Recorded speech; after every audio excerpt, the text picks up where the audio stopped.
इतिहास में ब्रिटेन और वर्तमान में चीन नहीं होता तो शायद एशिया के अंदर सीमा विवाद जैसी कोई समस्या नहीं होती। चीन के विस्तारवाद की नीति इतनी घातक होती जा रही है कि पहले से ही 23 देशों के साथ अपनी सीमा को विवादित बताने वाले चीन ने तो इस बार सारी हदें पार कर दी है। लद्दाख और दक्षिण सिंध सागर में अपने पड़ोसियों की जमीन पर कब्जा करने की फिराक में लगे चीन ने इस बार मध्य एशिया के गरीब देश तजाकिस्तान की जमीन पर अपना दावा ठोका है। चीन ने दावा किया है कि तजाकिस्तान के पामीर क्षेत्र का पहाड़ी इलाका चीन का हिस्सा है। आपको बता दें कि 2011 में तजाकिस्तान ने चीन के डर की वजह से एक समझौते के बाद 1158 वर्ग किलोमीटर का अपना इलाका चीन को दे दिया था।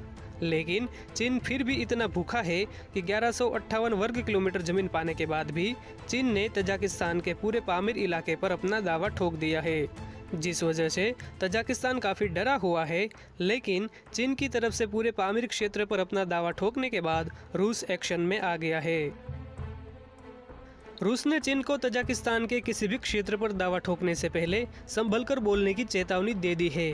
दरअसल रूस तजाकिस्तान को अपना रणनीतिक रूप से काफ़ी महत्वपूर्ण देश मानता है और अगर इस क्षेत्र में चीन की पकड़ मजबूत होती है तो इससे सीधे रूस के संप्रभुता और सुरक्षा को खतरा पहुंचने का डर है।